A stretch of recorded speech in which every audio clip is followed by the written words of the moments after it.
I've always known this, but somebody told me something one time about forgiveness. Forgiveness is not for you. Forgiveness is not for the other person. Forgiveness is you. See, your unwillingness to forgive another person is like you sipping the poison, waiting on them to die. You can't sip the poison of unforgiveness and expect them to die. Forgiveness is for you. Something else I heard somebody say. You can't drive your car looking in the rearview mirror. You can't. If you keep looking in the rearview mirror, you're going to keep crashing your car. There's a reason why the rearview mirror is this big and the windshield is this big. That's a reason for it. Because all the rearview mirror does is allows you to see what you've passed and to prevent what you've passed from coming up on you again. That's all the rearview mirror is for. The windshield is your future. It's where you're going. It's where you're headed. I hope you all picked up this today. And think about that, how that affects your life. If you got someone who you feel has wronged you and you carrying that, that's like a cancer. And all it's doing is eating away at you. Do you know how many people I've had to forgive that have never asked me for forgiveness? You know how many people I just let go so I could just go where God had for me? Because I just ain't had no more time to spend no more time thinking about that. Let that be a lesson to you. You know what my father told me a long time ago? He said, son, when a fool is talking, listen very carefully. Because listening to a fool is important. Because knowing what not to do is just as important as knowing what to do. Look, man, if you got something that's been bothering you in your life, get past it. See, if God wakes you up in the morning, it's a sign from God that he ain't through with you yet. That's why he wakes you up. When he's done with you, you won't wake up no more.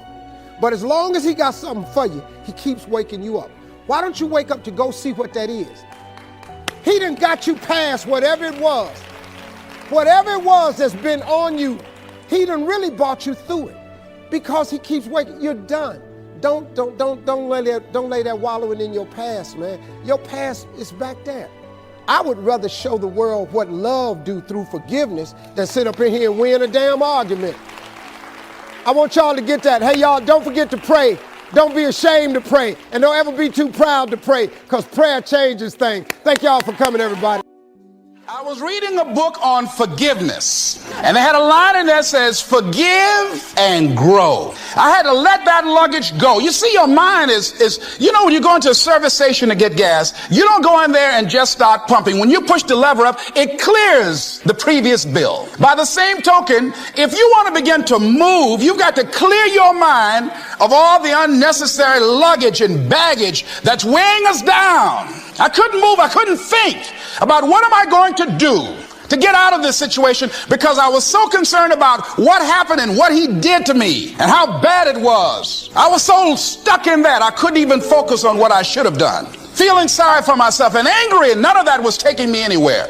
So pretty soon I learned through effort, made a conscious, deliberate, determined effort. I had to let it go. I had to forgive it, let it go, and begin to focus on developing myself. And I say to you, you're going to have people to do things to you. Things are going to happen to you. And the most important thing to do is to harness your will and let it go and move so you can grow, so you can get on with your life. It doesn't matter about what happens to you. What matters is, what are you going to do about it? What are you going to do now, Les? Huh? How long are you going to tell everybody at the bus stop and anybody who would stand and listen to you? How long are you going to repeat the same thing over and over and over and over and over again?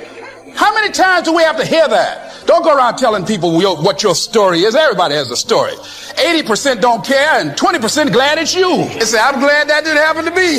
Sometimes you think you got some problem. You hear somebody else's problem, and if their problem is real bad, it make you feel good. Am I right? All right. So I had to let that go. All of us got stories to tell.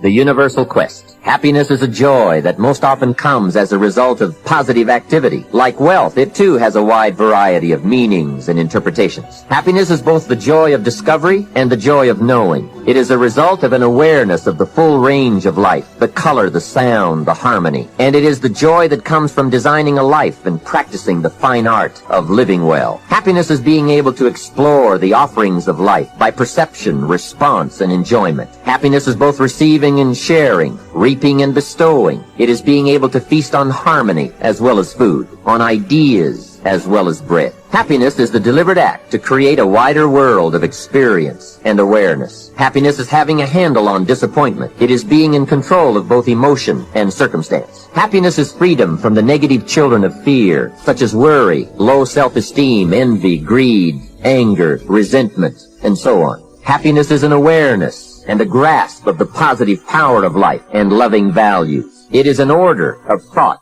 activity, and lifestyle. Happiness is values in balance. It is contact with people of substance. Happiness is contentment with the tasks of your life. It is thought inspired by, organized with, and rooted in your personal philosophy. Happiness is a life well lived, in which a wide variety of experiences are deliberately captured to become an invaluable form of currency for you to spend and invest in your own better future. You sell your dream. And what you do when you do that is you sold your children's future. You sold your own future. You've sold your legacy. You've relented and you've given in. I want you to think about that. Because when you go, nah, it wasn't for me. No.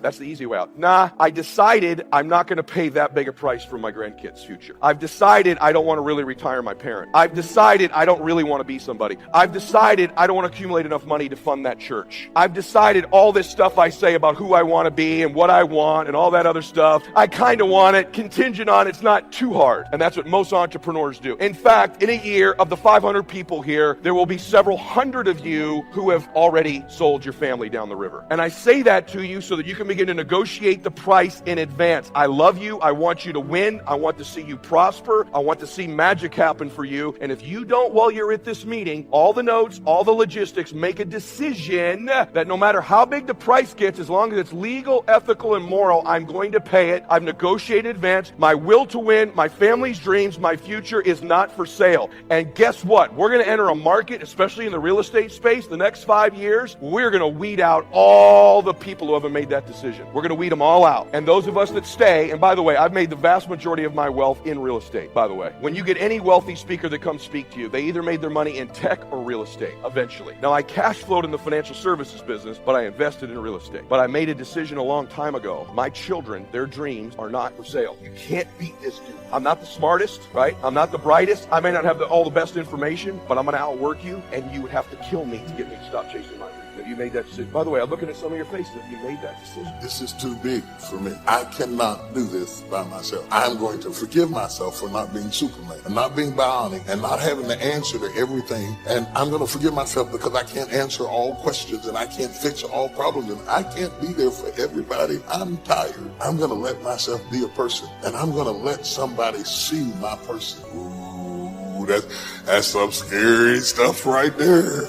Let somebody, because if the wrong person see your personhood, you know. So fear stops us from letting anybody come close. And let's face it, most of the people who want to come close and serve in ministry, they come for the wrong reason anyway. Most of them come for the wrong, they don't mean, they're not diabolical. They're not diabolical people. They're good people. But I teach people this, and this might be worth noting. The church is both an organization, organized, structured, apostles, prophets, pastors, teachers, evangelists, deacons. It's an organization. It has to have structure.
If it doesn't have structure, it doesn't run right. This meeting is effective because they have structure and order and plan. They don't just come in here and see what the Lord's going to do. It's more than anointing. It's planning and structure and strategy. Okay? So the church is an organization, but it is also an organism. It is an organism. It is a living thing. It is a divine thing. It has the DNA of God in it. It's the birth of its daddy. It's got its daddy's blood in it. It's supernatural. It's divine. It's powerful. And if your church is not both, you'll never be effective. If you have God's DNA, but you have no organizational skills, it will kill your church. If you have lots of organization and structure, and yet you have no divine DNA in you, it will still kill your church. You will be ordered and strategic and organized and be all together and have no life, no Zoe, no power, no unction, no semen, none of God's sperm exists in your ministry. It's just all straight and neat. It's like a nursery without a baby. I've seen churches all over the place, organized as they could be, and just they're dead as 4 o'clock in the morning.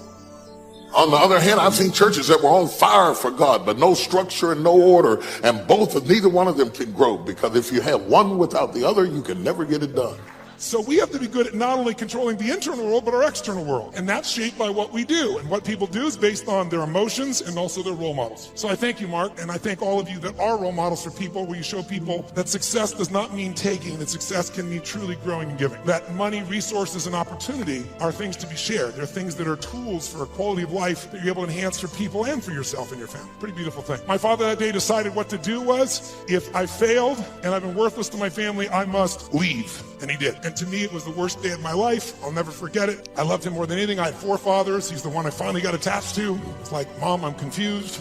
But then finally, years later, I got the benefit of it, because out of all those experiences and all that pain, that day I made 3 different decisions. First decision is I just decided to focus on something different than him. And that's the power we have. We get to decide what to focus on. And my decision number 1 is I want to focus on the fact there's food. What a concept. Pretty cool. But the most powerful thing that changed my life was meaning. I said, what does this mean? Because my father had always said, my mother had always said, nobody gives a shit. Nobody cares. Don't care about anybody, they don't care about you. And that day I had physical evidence. Those you bringing food, I want you to know that's not just food. That's called love for someone. That's called hope for someone. That's called surprise for someone. And that day for me, I went, strangers care. And so I started caring about strangers. And I decided someday I'm gonna...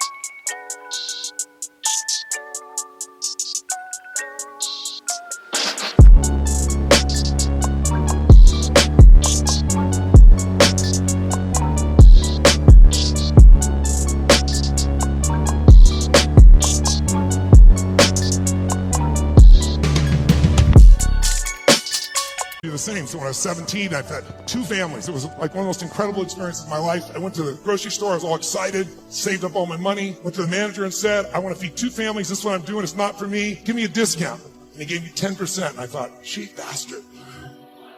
But I went out and I delivered this food, and ironically, I called this church and I asked in the barrio, a particular place, where are some families in need? They gave me 2 names. I put on t-shirt and jeans. I wasn't going to be acknowledged. I also didn't want somebody to be insulted, because I saw what happened to my father. And I wrote a note. It said, this is a note from a friend. And I said, I just want you to know, you're having difficult times. Everyone does at times. And I want you to have a beautiful Thanksgiving. And please feel loved. Take care of your family. And someday, if you can, do well enough to do this for one other family and pass it on. But love a friend. And I had it written in Spanish as well.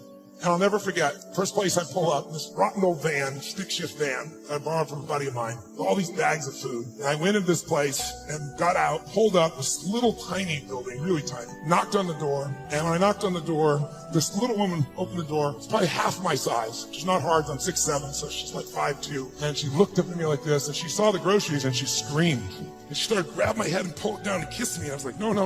Delivery boy. She goes, oh, God,